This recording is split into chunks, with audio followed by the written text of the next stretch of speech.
What I'd like to do is to introduce you to a model which was first published in this book, which is Self-Coaching Leadership by yours truly, that one by John Wiley, and it's about leadership traits. So what are those traits?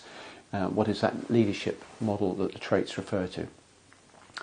So how do we get this information? It's come from the training room, from literally hundreds, perhaps thousands of individuals who through trainings have looked at the area of leadership and come up with what they think is important in the people, best leaders that they've had access to. And what we've done is to keep all of that from the flip charts and to record it, set it all down, and to find something very a lot of consistency in the feedback that we've had from people about what they think as managers and directors and leaders today of what they're experiencing when they see the best possible managers and leaders around them. On that basis, what we now have is 7 leader traits and 4 people skills, so 11 different factors. One of the leader traits actually breaks down into another 8 subsections, but we'll talk about a little bit about that later on. That's credibility. So what are the ones that are most important amongst those? Well, of those 11 factors, and if you include the 8 sub-factors, a few more, there are a number which we call trust factors, and there are 7 of those, and the reason for that is that they are absolutely critical to trust. A lot of the other factors in leadership, if sometimes you fall a bit short or you don't quite make the grade, you can get away with it. People will allow you a little bit of leeway. But there are 7 of these leadership factors which are so important to be consistent with that if you make one mistake with one individual, or worse still with a whole team, it's maybe very difficult to recover from. We get a so-called free fall, if you like, in the trust that we get from that individual or those individuals who we've let down.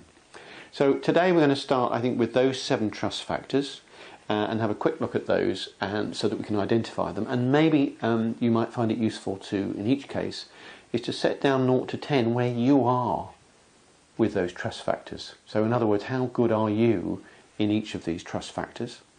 And then perhaps later on you might think about, well, could I improve that? How would I do that? Where would I like it to be, and over what time period? Is that realistic? Can I manage that and do it as a structured personal development plan around leadership? So let's start with 2 of the trust factors which fall in the people skills area. And these are quite simple ones. One is about being supportive to individuals. They want you to be reliably supportive. So there'll be a general level of support for everybody and some tailoring of that to meet the specific needs of individuals. And we do that by questioning, by facilitation, by listening well. So that's one of the trust factors. And if we fail to support someone well, really do fall down on that one, it can really massively affect. We can lose that trust and we may never ever get that back. Now the second of those people skills, which is a trust factor, is to be interested in people. So an individual will want you to be interested in them. Now obviously if there's an acute situation, an urgent situation, you're probably not going to ask them, whether they had a good holiday or not. You're just going to get on with the job.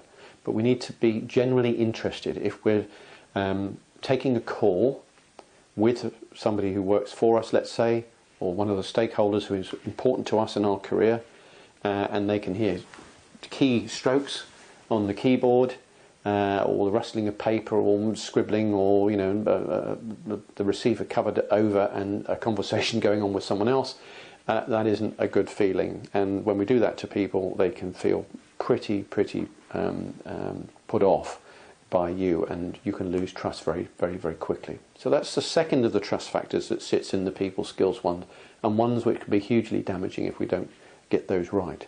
So how well do you do that? 0 to 10. How well are you supporting people in a way that's appropriate to them individually?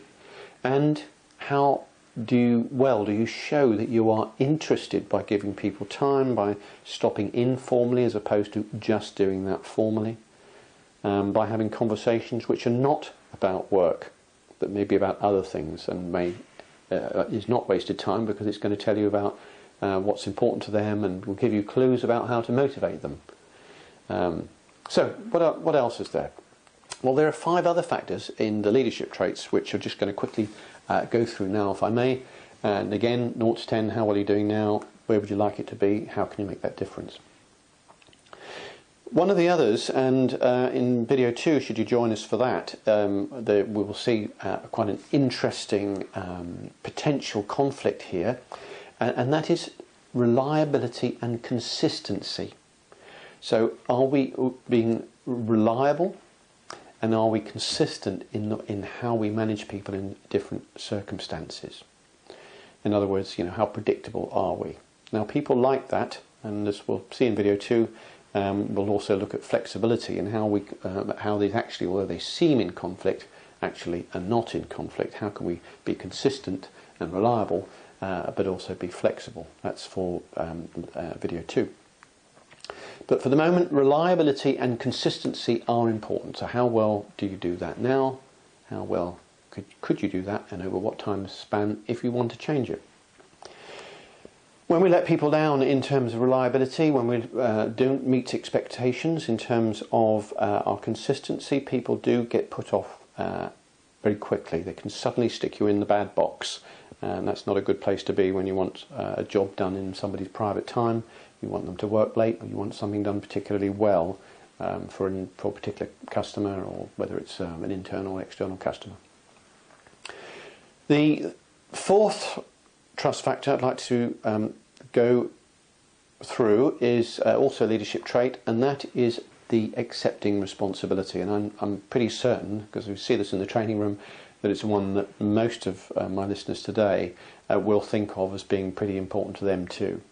In other words, an individual will carry the can when something goes wrong. They won't just pass the buck down, they won't blame you, they won't say, oh, well, I've taken responsibility, but actually, you don't trust them, and they've dropped you in it.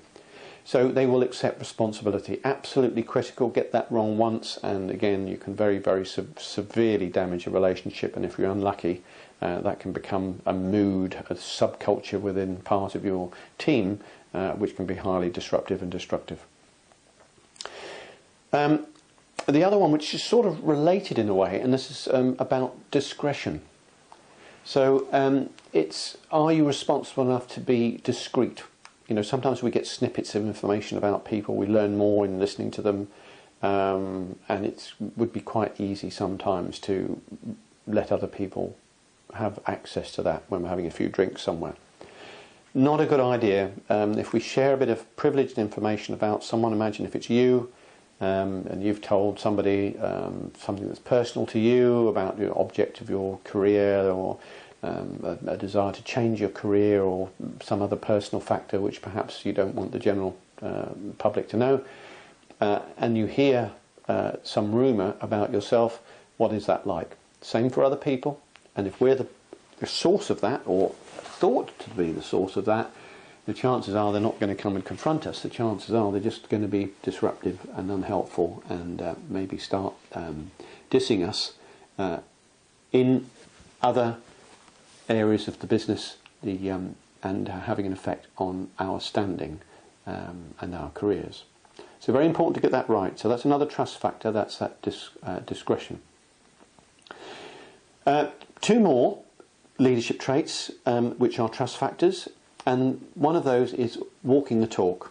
So do we walk the talk? Do we say do this and do something else, or do we actually believe it and do it ourselves? Very, very, very, very important indeed to walk the talk, not just talk about it and set boundaries and frames for people and not follow those ourselves. Again, it's about trust. When we don't do what we say we're going to do, or we don't do what we expect others to do, then it's a very, very, very much a bad situation, and one that's very difficult to recover from as well. Can take a long time to recover from that one. So people need to see the modified behaviours over a long, long time before they would necessarily accept that was maybe a one-off, unless they get an apology. And the last, again related to that, is something called authenticity. So it's not just walking the talk and doing what you say you're going to do, it's more about believability. So do people trust you because they believe that you are who you say you are and who you appear to be? Now, many of us come into work and we are who we are all the time. For other people, we know this again from the training room, other people literally have to step up to the plate in going to work. They literally have to build up. Some people rely on nicotine, other people rely on caffeine, other people just get themselves wound up in order to try and be something else at work. Very common with younger managers early on in their careers, and sometimes it develops into a habit. There's nothing wrong in having a modified persona for work, particularly if your nature isn't ideally suited to the culture you are in. But the danger in it is that you cease to be really believable, and that is a definite no-no in terms of the trust factor.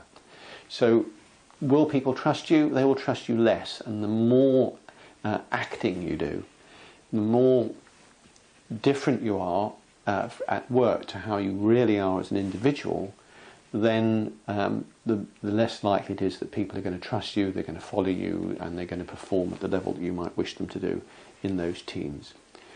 So the authenticity area is one where if you want to make a difference, it's about personal development, it's about being more open, it's about being more true to yourself and making sure that that, of course, is appropriate and acceptable within the culture in which you work. Sometimes, of course, that's a reason for moving to another culture which is better suited to you and your needs to express yourself.